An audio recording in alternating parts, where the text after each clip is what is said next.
Bonjour, bienvenue dans Politiquement chaud. On regarde, on analyse, on scrute la politique et la stratégie des uns et des autres.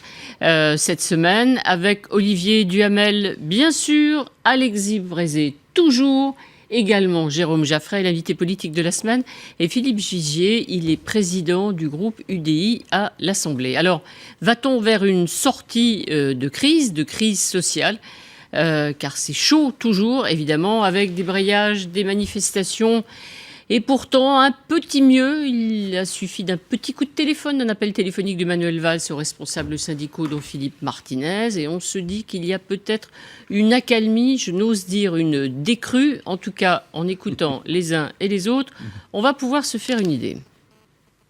Il faut rediscuter d'un certain nombre d'articles qui posent problème dans cette loi. Pour nous reparler, nous poser la question, qu'est-ce qu'il faut faire pour qu'on puisse déboucher sur une solution acceptable. Donc, ce qui est sûr, c'est que j'ai entendu de la part de Philippe Martinez le fait qu'il y avait de bonnes choses dans ce projet de loi. Donc après, est-ce que ça joue sur la demande de retrait ou non ? Moi, je n'en sais rien. Le cœur de ce texte, c'est-à-dire les droits nouveaux pour les salariés et bien sûr le dialogue social dans l'entreprise, l'article 2, ça doit être préservé, c'est soutenu par les organisations syndicales réformistes et moi je sens que, et sur le terrain et aussi au niveau du groupe socialiste, bien sûr, il y a beaucoup de volonté de soutenir ce qu'est la démarche du gouvernement. Philippe Vigier, vous voyez la sortie de la crise ou pas ? Alors que le texte va être examiné d'abord en commission et puis à partir du 13 juin par les sénateurs. Vous sentez un petit mieux, une détente, une décélération ? Non, au contraire, je crois qu'il y a un mouvement syndical qui est en train de se développer, puisqu'on voit qu'en plus, ce gouvernement a réussi cet exploit formidable de couper les syndicats en deux. Après avoir séparé les deux gauches, ils ont coupé les syndicats en deux, et plus encore, où est le dialogue parlementaire ? Écoutez, on a vécu quelque chose d'absolument impressionnant. On arrive à l'Assemblée nationale, la discussion en commission a lieu de façon correcte. On arrive dans l'hémicycle pour débattre. Là, le gouvernement refuse le temps pour que l'on puisse débattre sereinement. J'ai demandé à 3 reprises au ministre des Relations avec le Parlement de donner 3 semaines. Ça a été refusé. Très bien, le 49.3 est arrivé. Le texte part au Sénat. Mais la fin du film, on la connaît maintenant. Puisque pas plus tard que mardi, je redemande au gouvernement, lorsque le texte viendra à l'Assemblée nationale, c'est-à-dire le 4 juillet, combien de temps nous aurions pour discuter ? On nous a dit, écoutez, de toute façon, le temps parlementaire ne sera pas élargi. Ça veut dire que crise économique, crise sociale, absence de dialogue social avec on peut dire, les partenaires sociaux, puisqu'ils sont coupés les uns contre les autres. Et enfin, le dialogue parlementaire a été totalement évacué. Je pense que pour ceux qui, en 2010-2011, avaient des mots très durs pour Nicolas Sarkozy, je pense qu'il ferait bien de vérifier ce qu'ils avaient déclaré à l'époque. Est-ce que vous dites le calendrier, vous dites 4 juillet, le texte va revenir le 4 juillet, à l'Assemblée, et après, il faut que ça soit bouclé. Sur la loi travail. Ouais, Or, on sait déjà que le 22 juillet, les travaux parlementaires s'arrêtent. Ouais. Donc, s'il y a 4-5 000 amendements, il n'y a pas le temps matériel de débattre. Alors, je voudrais quand même dire que l'UDI, une fois de plus, a essayé d'être dans la construction. Nous avons déposé 120 amendements en première lecture. On n'a pas l'intention de faire du blocus, parce qu'on pense que c'est un texte qu'il fallait conduire au bout, parce que cette France va mal, elle a besoin, pour le chômage, de trouver des solutions pérennes. Alors, Olivier Duhamel, il y a une perspective, une petite détente où elle est effectivement un peu une illusion, comme le dit Philippe Vigier. Au fond, on est toujours dans le même blocage et le même face-à-face CGT-gouvernement. Oui, je pense qu'il a plutôt raison, en effet, et que je ne vois pas une sortie rapide de crise, si vous voulez. Je vois plutôt quelque chose, un phénomène comme en dents de scie, avec des jours meilleurs et des jours pires. Et pas du tout l'arrêt et la sortie de crise maintenant, peut-être plutôt une courbe légèrement descendante et en zigzag. Ce que vous dites sur le temps parlementaire est très juste. Le problème, c'est qu'il y a le temps parlementaire, il y a le temps syndical, il y a le temps médiatique et que ce ne sont pas les mêmes. Et que donc déjà, on voit que quand il y a une volonté de contestation dure pour le retrait d'un texte de loi, que l'urgence a été déclarée, qu'on a recours au 49.3, déjà, on voit qu'avec ce mécanisme-là, ça emmène inéluctablement jusqu'en juillet pour les parlementaires. C'est une frustration de ne pas pouvoir débattre. Mais pour les Français, c'est terriblement long. Pour le gouvernement, n'en parlons pas. Donc il y a cette contradiction dont on ne sort pas. Il faut distinguer entre la crise sociale et la crise politique. Des gens ont parlé d'une possibilité de crise politique. Je ne crois pas qu'il y ait de risque de crise politique. Le 49.3 sera utilisé à nouveau, il y a guère de doute là-dessus. Est-ce que la gauche de la gauche et les frondeurs vont réussir cette fois-ci à avoir leurs 58 signatures? C'est tout sauf acquis, et surtout, si c'était acquis, la censure n'en serait pas pour autant votée. Parce que vous avez, même je pense dans votre groupe, des gens qui ne voteront pas une censure. Et vous aviez envie de voter une censure de gauche, Philippe Vigier, vous avez dit pourquoi pas? Non, jamais j'ai dit pourquoi pas. J'ai dit une seule chose. Nous avons voté la première censure que nous avons écrite avec les Républicains. Comment voulez-vous que demain, j'aille voter une censure présentée par le Front de gauche, présentée par les frondeurs, qui propose des solutions diamétralement opposées à celles que nous préconisons? Je rejoins Olivier Duhamel. Nous ne voulons pas qu'au-delà de la crise sociale que l'on vit, la crise économique sans précédent, ces Français qui n'en peuvent plus de l'image que nous donnons dans le monde, c'est affreux. Ces Français qui sont éreintés. En plus, il y a les inondations. Vraiment, je pense que tout est là. Et on ne veut pas en plus d'une crise politique majeure. Donc voilà, le 49.3 passera comme une lettre à la poste. Et je vous rejoins un peu, pas persuadé qu'ils arrivent, les Fronts de gauche et les GDR, donc les communistes, arrivent à rédiger une nouvelle motion de censure. Alors, Jérôme, sortie de crise. Oui, je pense qu'effectivement, il faut distinguer le politique et le social, c'est juste, mais je n'aurais pas exactement la même approche que Olivier Duhamel et même que Philippe Vigier. J'ai tendance à penser que sur le social, on a un peu surévalué la force du mouvement, et qu'en revanche, sur le politique, les dégâts sont quand même considérables. Alors, sur le social, il faut bien voir que le mouvement, finalement, on a fait des références historiques. On a dit c'est 1995, où Juppé avait fini par devoir céder sous les injonctions de Chirac. C'est 2006, le CPE, où après le vote de la loi, il avait fallu l'abandonner également. Villepin avait dû le faire en pleine guerre. Villepin, Sarkozy et Chirac invitant Villepin à renoncer. On n'est pas du tout dans ce schéma-là. Le mouvement, c'est pas 95, c'est pas 2006, et le mouvement a tendance à faiblir. À 2010 non plus. Non, pas 2010 non plus. Il a tendance à faiblir, mais du coup, il se durcit aussi. En faiblissant. Les manifestations, il y a de moins en moins de monde. Ça, c'est un critère. Quand un mouvement social est vraiment très fort, les manifestations, ça augmente, ça monte. Et il y a un côté exigence croissante qui fait que vous retrouvez des gens dans la rue et qui ne sont pas seulement les salariés du secteur public. Le blocage, il n'y a pas véritablement un blocage du pays, il y a de la gêne, une gêne considérable. Philippe Vigier cite 120 000 personnes privées d'électricité dans la journée de jeudi. C'est évidemment considérable. Et ces pauvres gens sont évidemment dans la gêne la plus totale. Mais ça n'est pas le blocage du pays non plus. En matière de sondage, on a surévalué, c'est moi qui le dis, qui travaille sur les sondages depuis si longtemps, on a surévalué leur importance. Ça n'est pas parce que 70% des personnes se déclarent contre la loi travail que c'est un facteur de décision politique. C'est un climat, ça n'est pas une décision. Donc, un peu de surexagération, surévaluation de la crise sociale. En revanche, les dégâts politiques, ils sont là. D'abord, c'est l'impopularité absolue à gauche pour les gouvernants, pour François Hollande et Manuel Valls. Dans le baromètre Figaro Magazine, TNS Sofres qui paraît en fin de semaine, nous avons un François Hollande qui reste à un score catastrophique, 13% de confiance, et un Manuel Valls qui ne cesse de dévisser, qui passe de 26% de confiance à 18% et qui s'effondre parmi les sympathisants socialistes, qui condamnent donc totalement l'attitude du pouvoir sur ces questions. C'est le signe, c'est que pour eux, le texte est mauvais, ils le condamnent. Le 49.3, il repassera effectivement, vous avez raison l'un et l'autre de le dire, et en même temps, il choque profondément les Français maintenant, le 49.3. Ça ne fonctionne pas dans la démocratie parlementaire de maintenant. Ça pouvait aller sous Michel Rocard, qui n'avait pas de majorité, on pouvait y aller allègrement, il s'agissait de mettre au pas les communistes, il faut dire, dans cette affaire. Donc évidemment, c'était davantage d'exigence, et l'aide des centristes y contribuait à l'époque, je me permets de le rappeler. Mais donc on est dans une situation qui n'est pas la même, et du coup, face à ces dégâts politiques, la surprise, c'est que Hollande et Valls manifestent finalement une assez grande unité d'attitude, précisément parce qu'ils sont très menacés. Vous n'avez pas répondu à ma question, cher Jérôme. Va-t-on vers une sortie? Nous sommes à une semaine de l'Euro de football, le coup d'envoi. J'ai parfaitement répondu à votre question. La crise sociale, il ne faut pas la surévaluer. Et les dégâts politiques sont encore devant nous. Il me semble donc que j'ai répondu. Ah bon, alors, on va vers une sortie ou pas? Moi, j'ai pas compris. Oui, on va plutôt vers la sortie de crise sociale. Sortie de crise sociale. Je n'ai pas tout compris, mais je reviendrai en deuxième semaine. Alors, cher Alexis, il y a une sortie de crise visible ou pas? Possible ou pas? Je suis d'accord avec Jérôme sur le fait que c'est pas 95, c'est pas 68, c'est pas le grand mouvement. je ne suis pas si sûr que ça soit appelé à se calmer pour plusieurs raisons. C'est pas un grand mouvement, c'est un mouvement d'un type nouveau, c'est des grèves, des mouvements ciblés, perlés, où un mouvement chasse l'autre, qui est remplacé par un... Et puis chaque fois que François Hollande, tel le pompier, va essayer d'éteindre un incendie en dépensant beaucoup d'argent, eh ben, il y a un nouvel incendie qui se déclenche un peu plus loin. On a beaucoup parlé de la division CGT-CFDT. Pour l'instant, FO reste quand même du côté de la CGT. Et par ailleurs, et c'est un phénomène qu'on n'a pas assez noté, la CFE-CGC, parce qu'elle a changé de président, vient de passer dans le camp du non à la réforme. Absolument. C'est pas... Ça veut dire que le gouvernement ne peut plus dire que la réforme est soutenue par des syndicats qui représentent la majorité des salariés. Ça ne change pas forcément le rapport de force sur le terrain, mais symboliquement, ça veut quand même dire quelque chose. Donc je ne suis pas sûr que le mouvement soit appelé à s'éteindre, d'autant que cette deuxième crise, puisqu'au fond, effectivement, on l'a tous dit, il y a deux crises qui s'entrecroisent, la crise politique relance l'affaire.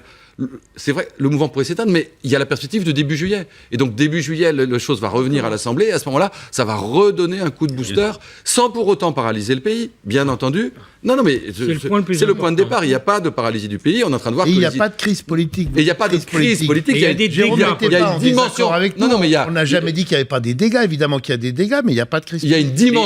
Il y a une dimension sociale et une dimension politique. Et il y a une dimension... Alors, je voudrais juste insister sur un fait, parce que, quand même, très intéressant, c'est la méthode de François Hollande, qu'il a lui-même expliqué avant de l'utiliser, c'est de dire « je vais éteindre les incendies périphériques ». Donc je vais céder et je vais lâcher la direction de la SNCF qui depuis des années négocie un plan d'entreprise. Du jour au lendemain, on y renonce. Sur la RATP, on fait des concessions. Sur les aiguilleurs du ciel, même chose. Donc on éteint les incendies périphériques, mais pour autant on n'éteint pas le cœur du brasier. Et le cœur du brasier, même si Martinez ne dit plus on va retirer la loi, il ne veut pas de l'article 2. Donc il faudra bien quand même qu'à la fin des fins, pour sortir de tout ça, ça ne sera pas le retrait total de la loi, ça ne sera pas on tient bon, on garde tout, ça va être entre les deux. Est-ce qu'on va en retirer l'article 2, l'essentiel de l'article 2, une partie de l'article 2 ? C'est comme ça que ça finira. Il faudra bien un moment en passer par là. Philippe Vigier, pour éviter l'embrasement, le pompier, François Hollande... Il y a une chose que je voudrais dire, c'est qu'il y a aussi un sentiment chez les Français toujours plus nombreux, c'est l'impuissance publique et l'impuissance politique. Regardez le début de l'année. L'affaire de la déchéance d'une nationalité. Échec total. Le problème de l'état d'urgence. Il y a état d'urgence et dans un stade, on voit des casseurs. Alors qu'il y a l'euro dans 10 jours. Là, sur cette loi, je ne sais pas ce qui se passera au final, mais Manuel Valls, je pense, ne lâchera pas sur l'article 2. Donc on peut déboucher éventuellement là sur une crise politique. Mais plus grave, c'est sa méthode de gouvernement qui ne fonctionne pas. Ce texte a été annoncé le 17 février. Nous sommes le 2 juin. Où nous en sommes ? Et en plus, ce texte n'apportera pas la réponse ce fléau terrible du chômage, alors qu'il était parti plutôt d'une bonne copie, et il a coupé surtout, je termine juste là-dessus, lui qui était le champ du dialogue social, il a coupé les syndicats en deux, en jouant les uns contre les autres. Alors, une pause, retour à l'actualité très très très très chaude, et ensuite on se demandera si la droite et le centre au pouvoir feraient mieux.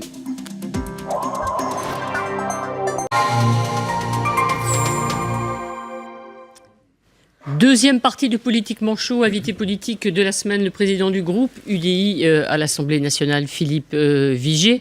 On parle bien sûr de la sortie de la crise sociale. On va se demander dans un instant si effectivement la gauche et la droite et le centre au pouvoir feraient beaucoup mieux que la gauche. Mais dans cette stratégie ou cette possibilité ou cette hypothèse de sortie de crise, est-ce qu'au fond, j'allais dire la pluie, les inondations ne sont pas en train de changer un peu le contexte général? C'est-à-dire que les Français, ils vont être moins sur la loi travail et beaucoup plus préoccupés par les soucis domestiques qu'ont ceux notamment touchés par les inondations. Oui, d'abord, je pense qu'il faut avoir une pensée pour tous ceux qui sont inondés. Je connais bien la région Centre-Val-de-Loire, dont je suis élu, à Montargis, 40 cm d'eau dans une clinique. Service public arrêté. J'avais tout à l'heure le directeur régional d'Orange au téléphone. Il commençait à remettre des communications téléphoniques sur l'agglomération montargeoise. On ne mesure pas à quel point tous ces bassins versants ont été inondés. L'autoroute A10, vous ne pouvez pas à l'heure où je vous parle, descendre à Orléans. Il y a une usine magnifique de Servier qui est menacée parce qu'il y a une digue. Si jamais elle saute, l'usine est noyée. Ça veut dire qu'on a un coût devant nous très important. Je suis persuadé que ça pèsera à un moment ou à un autre sur le conflit et sur les mouvements de grève. Olivier Duhamel. Et on voit bien pourquoi quand il se passe des phénomènes comme celui-là, quand on voit des gens dans des situations épouvantables, obligés d'abandonner leur maison, parfois même sans avoir pu préserver ce qui leur tient à cœur, qu'est-ce qui se passe ? Il se passe très spontanément dans le pays un mouvement de solidarité, un mouvement d'unité. Les gens sont tous ensemble, les gens sont tous de ce côté-là. Et donc c'est exactement le contraire de ce que provoque un conflit social dur comme celui sur la loi El Khomri, où au contraire, là, c'est un camp contre l'autre. Et du coup, en effet, comment, quand, sous quelle forme, on peut évidemment pas le dire, mais ça devrait avoir un effet, disons, d'atténuation de la compréhension du mouvement social qui déjà commence. Au début, c'était un mouvement assez populaire, il l'est déjà moins et il pourrait l'être de moins en moins. Ce qui compte, puisque comme Jérôme Jaffray l'a souvent souligné, l'opinion est un acteur qui compte dans cette affaire. Vous êtes d'accord tous les deux, Alexis ? En tout cas, on ne peut que l'espérer. Il faut noter aussi que l'exaspération des victimes de tous ces blocages commence à monter parallèlement. C'est aussi quelque chose qu'on commence à dire. Commence à y avoir des affrontements des commerçants qui disent aux manifestants on n'en peut plus. Donc il serait temps que ça cesse. Oui, on ne peut que l'espérer. Jérôme. Oui, la logique en plus pour la CGT, c'est d'avoir marqué son opposition absolue à la réforme qui est faite. C'est ce message aussi que veut faire passer la CGT. À la limite, derrière, que le gouvernement socialiste fasse passer un texte qu'elle juge mauvais, ce sera sa faute, sa responsabilité. Et le problème des socialistes, c'est qu'ils sont à ce moment-là attaqués sur deux fronts, évidemment, la droite et le centre, parce qu'ils ne vont pas assez loin, ils ne font pas une vraie réforme qui permette de débloquer l'emploi, et la gauche de la gauche, parce qu'ils ne protègent pas assez les salariés. C'est le problème depuis le début.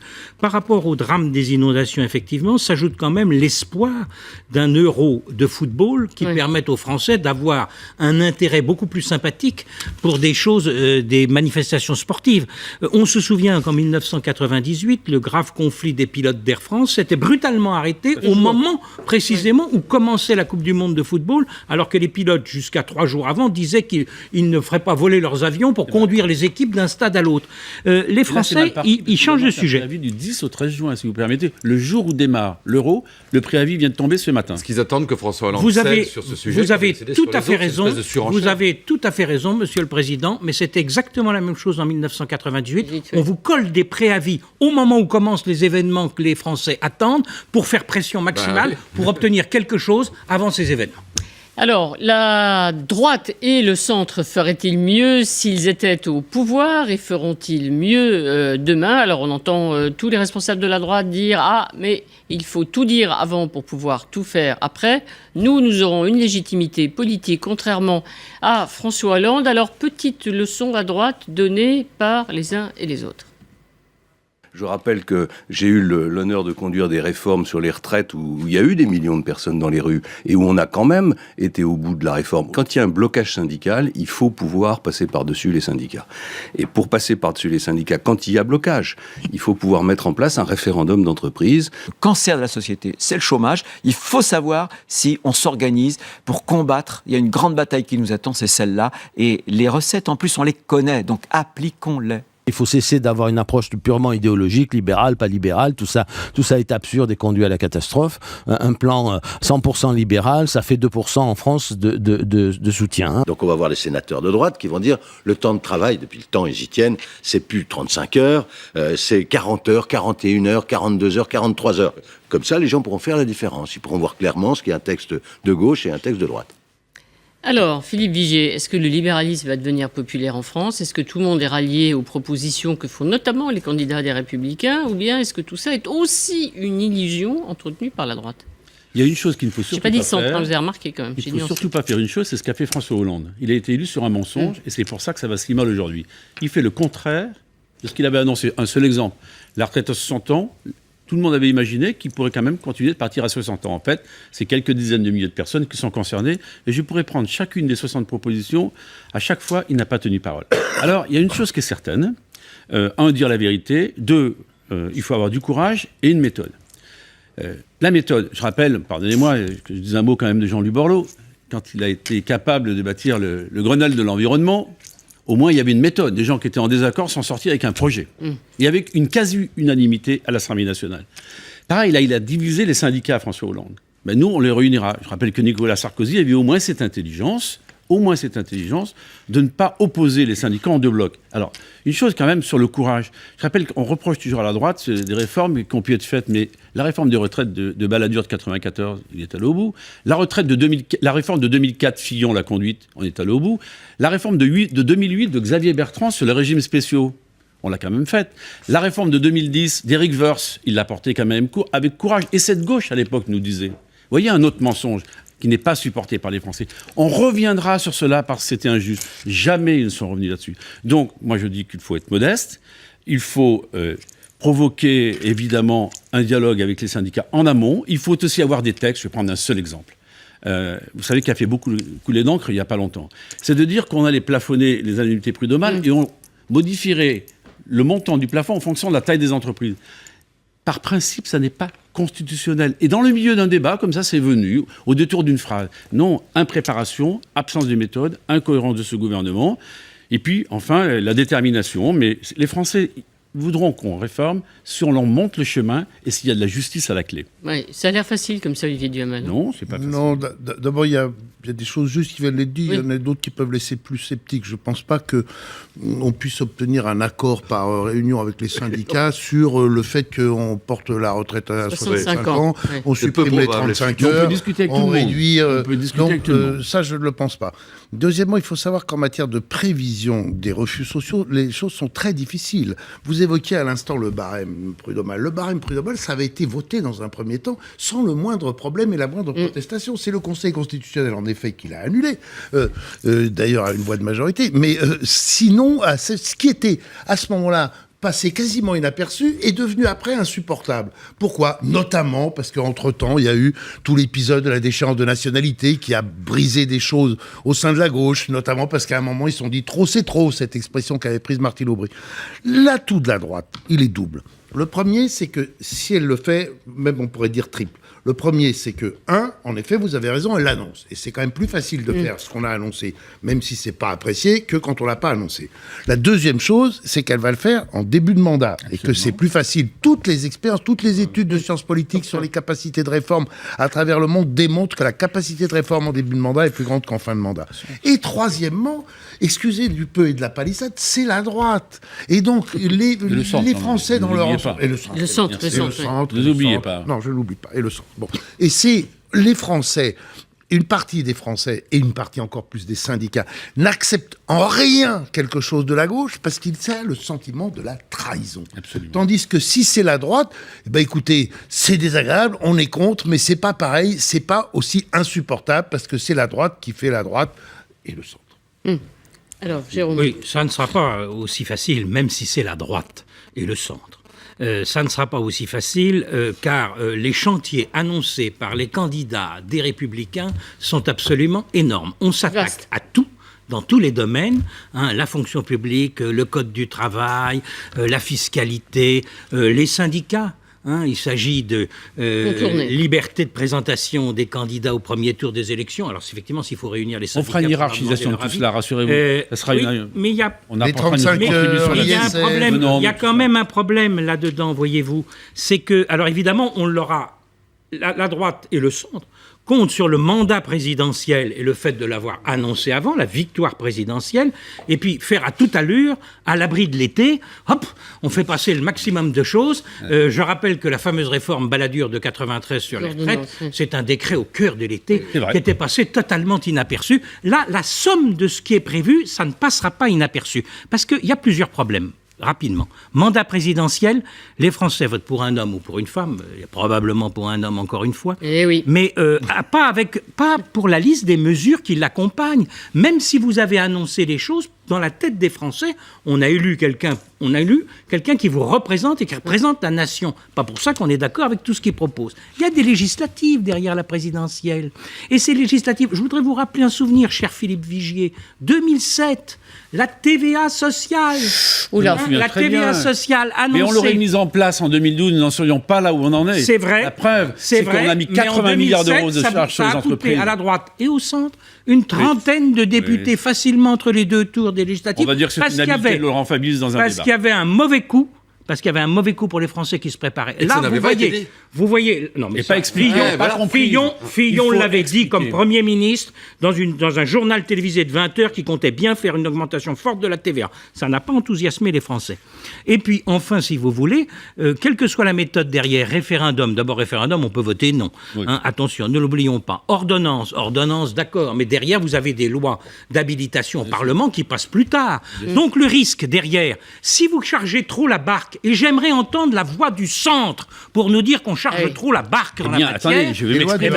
J'aimerais l'entendre. Si on charge trop la barque dans ces périodes d'inondation, elle peut vous sauver la vie, mais en même temps, dans d'autres périodes, c'est très dangereux de trop charger la barque, paralysie du pays derrière, incapacité réellement à faire des réformes et élan supplémentaire au Front National, ça risque d'être le bilan que vous proposez au pays. Alors, avant que la voix du centre n'exprime des peut-être réserves sur on charge trop la barque, ce que effectivement suggère Jérôme, Alexis. Alors, d'abord, je crois que la droite elle aura quand même un certain nombre d'avantages, d'atouts que n'a pas aujourd'hui François Hollande. On l'a dit, la légitimité démocratique de l'élection présidentielle, dans l'hypothèse où elle la gagne, des élections législatives qu'elle devrait gagner dans la foulée, et troisièmement, pourquoi pas, Jérôme l'a écarté d'un verre de main, d'une légitimité, s'il le faut, référendaire sur un certain nombre de sujets. Ça peut être un moyen de tripler, finalement, le réservoir de légitimité. Sur le référendum. Oui, mais après tout, la droite peut aussi dire, il y a telle réforme, vous en voulez pas. Mais c'est sûr que si la présidentielle est gagnée, si les législatives sont gagnées, et si, dans la foulée, le même jour que les législatives, un certain nombre de référendums permettent de valider un certain nombre de réformes, ça devient quand même plus compliqué, notamment pour les syndicats, de bloquer. Le deuxième avantage, c'est la majorité. Pourquoi ? Qu'est-ce qui fait qu'un gouvernement peut tenir? C'est qu'il a une majorité. Aujourd'hui, le vrai problème de Hollande, c'est pas tant ce qui se passe dans la rue, c'est ce qui se passe à l'Assemblée. Quand les gens sont dans la rue, si la majorité tient bon, on vote le truc, c'est compliqué, ça chauffe, mais on y arrive. Et, donc on peut espérer, c'est pas garanti, mais enfin on peut espérer que pour un temps du moins, la droite aura une majorité solide. Après, le troisième facteur... Et le centre, bien sûr. C'est le plus centriste, c'est vraiment Jérôme. Le troisième facteur, je suis désolé, Philippe Vigier, le troisième facteur, et alors là, qui est plus compliqué, c'est l'adhésion de l'opinion. Malgré tout, même si on a la légitimité, une majorité, si on a l'ensemble du pays contre soi, ça devient, au bout de quelques mois, compliqué. Et c'est là où il faut que la droite fasse attention. Je ne suis pas sûr qu'il s'agisse de moins charger la barque. Il faut peut-être la charger différemment ou peut-être plus complètement. D'abord, en matière économique, me semble-t-il, la question, c'est de savoir s'il peut y avoir des réformes que punitives. C'est ça, c'est pas d'en faire moins. C'est à côté des choses difficiles. C'est vrai que les réformes de structure, c'est difficile. C'est vrai que les économies, c'est difficile. Il faut aussi trouver des choses à donner aux gens pour leur donner un espoir. Et là, je pense aux impôts. Vous avez entendu, là, pour l'instant, non, pas trop. Pour l'instant, il n'y en a pas beaucoup qui disent qu'il faut baisser les impôts. Et il y a un deuxième point qui me paraît important, notamment en direction de l'électorat populaire. Il ne faut pas parler que d'économie. Parce qu'on sait bien que l'économie, c'est rarement des bonnes nouvelles. Donc il faut aussi parler des sujets régaliens, de nationalité, d'immigration, de laïcité, d'éducation. Ça peut être aussi un moyen de susciter une adhésion que la seule économie ne suffit pas à rassembler. Vous faites le programme de Nicolas Sarkozy, on va y revenir. Pas que, parce que alors, je pense que d'autres y pensent. Le centre. Non, mais juste, Alexis Brézé a raison sur un point en particulier. Et je l'avais dit d'ailleurs l'année dernière, lors de la loi Macron, lorsque le Premier ministre a sorti le 49.3. Le quinquennat, en fait, de François Hollande, il est arrêté depuis 1 an, parce qu'il n'a pas de majorité à l'Assemblée. C'est pour ça qu'on en est là. C'est pour ça qu'il y a une crise politique majeure. Sur Macron, il est allé au bout du texte, c'est sur le 49.3, là, c'est même pas le bout du texte, c'est avant l'hémicycle qu'on disait tout à l'heure. Alors, ensuite, on arrive au pouvoir, la droite et le centre. Vous verrez d'ailleurs que nous apporterons notre contribution, qu'on sera exigeant sur cette contribution, parce que la méthode, tout à l'heure j'ai parlé de la méthode, si j'ai parlé de la méthode Borloo, c'est pas pour se faire plaisir, c'est parce qu'il y avait une vraie méthode, et je pense qu'on ne peut pas ouvrir tous les chantiers en même temps. Il faut ouvrir les chantiers économiques, oui. Et prenons un seul exemple, sur la loi travail. Il y a 5-6 amendements un peu solides que l'on avait préparés, et là, c'est une nouvelle faute des François Hollande. Au moment où ce pays était fracturé avec les attentats, il y avait une unité nationale qui était là. C'était à lui à mettre tout le monde autour de la table en disant « on va essayer de porter ensemble une vraie réforme pour améliorer la situation de l'emploi dans ce pays ». On a des propositions à faire sur l'emploi. On aura des propositions à faire sur l'éducation. On entend tous les jours à l'Assemblée, on va mettre des postes en plus. D'abord, en plus, ils mentent parce que 2 sur 3 ne sont pas pourvus, mais ça, c'est un détail. Et le niveau baisse encore. Et on est sur une réforme des collèges qui ramène de l'injustice dans l'injustice. Sur l'éducation, il faudra être là. Sur le régalien, cette image, vous voyez, des policiers qui ont été tapés dans la voiture, on brûle la voiture, ils sont relâchés ensuite, c'est insupportable. Là, il y a un discours à faire passer. Il y a le discours européen que nous avons en partage, sur lesquels on a un message très fort à faire passer. Il faut réinventer cette Europe, il n'y a plus de flamme européenne, et là, nous serons porteurs d'un message. Sur la transition écologique, pardonnez-moi, écoutez Ségolène Royal toutes les semaines, tout et son contraire, en incohérence totale avec l'ensemble des autres membres du gouvernement. On a un message à faire passer, car c'est une exigence. On apportera de la pondération, le centre, mais on apportera de la détermination. Peut-être rassurer Jérôme avant Olivier. Olivier. Je pense qu'il y a quand même Il une réfléchit, contradiction. il ne sait pas encore s'il est J'avais des sécurisé choses ou à pas. dire, mais la parole est à Olivier. Je t'en prie. Non, le problème, c'est que le centre a un peu disparu, cher Philippe Gigi. Oh là, on arrive au fond, il nous reste 5 minutes pour arriver au drame. L'alternance et du combat politique de la primaire. C'est ça le problème. Nous avons une situation dans laquelle François Bayrou, à mon sens, s'est rallié beaucoup trop tôt à Alain Juppé, perdant toute capacité de discussion, de négociation et d'intervention, à part placer quelques amis dans des circonscriptions, sans doute, mais pour le reste, ça s'arrête là. Et l'UDI, renonçant à participer à la primaire, s'est également privé d'un levier important. On est donc dans une situation où finalement, vous en êtes à commander auprès des Républicains un certain nombre de circonscriptions supplémentaires et de... Outre la réélection des sortants, bien entendu, je vous l'accorde. Mais en plus, un certain nombre de circonscriptions supplémentaires pour avoir des députés, mais vous ne pesez pas, me semble-t-il, jusqu'à présent en tout cas, dans la préparation de l'alternance réellement. Je vais vous dire juste une chose, il n'y aura pas de victoire à la présidentielle, il n'y aura pas de victoire aux législatives si nous ne sommes pas unis, la droite et le centre. Et nos électeurs nous le disent tous les jours, vous faites ce que vous voulez, vous vous débrouillez. Et donc, deuxièmement... Donc vous devriez peser pour ça. Nous n'avons pas refusé de faire partie de la primaire de la droite et du centre. Écoutez, j'étais un des premiers à le dire, et quoi qu'il arrive, en tant que président de groupe... On a voté contre un congrès... Vérité au mois de mars, on verra ce qu'elle sera à l'automne. Vous, attendez bien, je m'exprime. Vous êtes partisan qu'il y a un candidat centriste qui s'intègre... Non mais c'est très simple, pour le moment. Écoutez, Borne est là... J'aurais souhaité qu'il y ait quelqu'un de la famille politique. Pour le moment, il n'y a personne, mais il y a deux moyens de peser dans la vie politique. Je ne vous apprends rien. C'est naturellement d'avoir soit un candidat à la présidentielle qui représente votre famille politique, soit de peser sur le projet. Et ça nous ramène à l'instant à ce que l'on vient d'évoquer. Ce qu'on vient d'évoquer, c'est une méthode, du courage et un projet. Et sur ce projet, la contribution des centristes, croyez-le bien, sera à la hauteur des enjeux. Mais sur la méthode, je crains qu'il y ait une contradiction parce que pour satisfaire le centre, il faut vous écouter sur la discussion et le dialogue. Pendant la campagne présidentielle et législative, on va parler démocratie, référendum, parole au peuple, respect du Parlement, taratata, ce qu'on entend dans la campagne présidentielle. Et je crains que la seule méthode pour arriver à faire rapidement le cœur des réformes économiques et sociales lourdes que veut faire la gauche soit en vérité la méthode des ordonnances. C'est-à-dire exactement le contraire, la droite. C'est-à-dire exactement le contraire de tout ce qui aura été annoncé pendant la campagne sur la démocratie, le peuple, le Parlement et tout ça. Les ordonnances qui... d'ailleurs, Jérôme, vous dites après la loi d'habilitation, c'est la loi de ratification qui vient après. Il y a la loi, c'est une loi d'habilitation. Au début. Loi d'habilitation, vous allez voir. Combien d'amendements. Ça repasse devant le Parlement. On repasse devant le Parlement, donc ça complexifie considérablement. Excusez-moi, mais il n'y a jamais eu jusqu'à présent dans ce pays des problèmes au moment des ratifications des ordonnances. Parce qu'une fois que les réformes sont prises, elles sont prises. Non, il n'y a jamais eu de conflit dans les ratifications des ordonnances. Lourd. Non. C'est la méthode qu'a utilisée le général de Gaulle en 1958. C'est celle dont tout le monde veut s'inspirer aujourd'hui. Le général a très profondément transformé la France en quelques mois et très largement par ordonnance. Et c'est probablement là où il y a un problème, parce que c'est ce qu'il faut faire pour être la même. Oui, et c'est n'est plus la même, sauf que c'est plus facile, et on le voit là, on le voit bien là avec la loi El Khomri. C'est beaucoup plus facile de faire des changements profonds en début de mandat par ordonnance que de s'enferrer dans un long débat parlementaire. Mais est-ce qu'il y a un problème ? C'est-à-dire, est-ce que les électeurs centristes seraient horrifiés de par le recours aux ordonnances ou référendum et ordonnance? Non, moi, je ne crois pas. De ce point de vue, il y a une vraie unité. Le bilan du quinquennat de Hollande, le rejet de tout ça, l'idée qu'il faut changer, en tout cas beaucoup de choses, elle est très répandue. Aujourd'hui, Alexis, quand même. Il nous reste une dernière minute de l'émission où vous ciblez François Hollande. J'ai réussi à le faire et je me disais que ça allait vous manquer. Simplement, sur François Hollande, je voudrais dire un mot. J'ai oublié. Je voudrais dire un mot. Quelque part. On n'a parlé que de ses réussites jusqu'ici. Ce qui est devenu insupportable pour les Françaises et les Français, c'est le fameux « ça va mieux ». Non, ça irait mieux s'il n'y a pas eu des fautes majeures qui avaient été accomplies par ce gouvernement. Au-delà du mensonge du départ, regardez, la défiscalisation des heures supplémentaires. Ça, c'est un scotch qu'il gardera jusqu'au bout du quinquennat.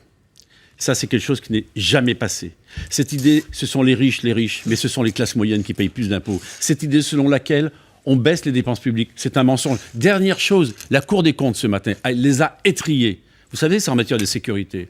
On nous a dit, oui, la droite, vous avez baissé le nombre de policiers et de gendarmes. C'est dans le Figaro. Faux, a dit la Cour des comptes, je ne voulais pas citer un grand journal, vous plus, l'auriez dû. plus de 250, mais nous l'avons dit semaine après semaine. Et tout cela, tout le monde le sait très bien. Et ça, ce sont des mensonges initiaux qui sont devenus insupportables et qui ont suscité la défiance. Merci à tous. Merci Philippe Vigier d'être venu. On se retrouve dans une semaine. Passez une bonne semaine, je l'espère, en pensant à tous ceux qui ont des difficultés et les inondations. Et on se retrouvera juste avant le coup d'envoi de l'Euro.